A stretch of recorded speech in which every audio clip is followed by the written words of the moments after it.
అందరికీ నమస్కారం. ఈరోజు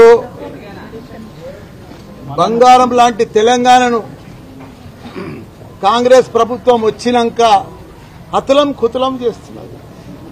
అసలు ఎవరికి అర్థమే అయితే లేదు. ప్రజలంతా అయోమయంలో పడిపోయినారు. రైతులు ఇప్పుడు ఈరోజు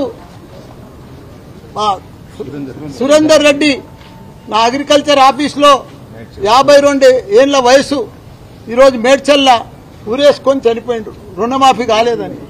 ప్రతి ఒక్క రైతులు కూడా మా కేసీఆర్ పాలనలో రైతులు ఎంత ఆనందంగా ఉన్నారు, ఎంత పంటలు పండించారు, దేశానికి ఆదర్శంగా నిలిచింది. మా తెలంగాణ రాష్ట్రం పంటలల్లో రైతులల్లో అంత మంచిగా నడిచే రైతులన్నలు ఇవాళ కాంగ్రెస్ వచ్చినాక అతలం కుతలం అయిపోతుంది. రుణమాఫీ చేస్తా అంటారు, మోసపూరిత మాటలు చెప్తారు, 32 కోట్లు అంటారు, 31 కోట్లు అంటారు, 42 కోట్లు అంటారు. మళ్ళీ ఆఖరికి ఇచ్చేది 10-12 కోట్లే. అవి కూడా ఎటు కాకుండా ఇచ్చేసారు. మళ్ళా గుడ్ల మీద ఒట్లు తింటారు, దేవుళ్ళ మీద ఒట్లు తింటారు. ఆ ఒట్లకు కూడా సరిగా చెయ్యరు. ఎక్కడ చూసినా ఇప్పుడు చూసినా అత్యాచారాలు, గుండాయిజము, రౌడీజము, ప్రతి జాగాలో కూడా ఇదే నడుస్తుంది. దయచేసి ప్రజలందరూ కూడా అల్లకల్లోలంగా ఉన్నారు. మంచిగా ప్రభుత్వం నడవాలి.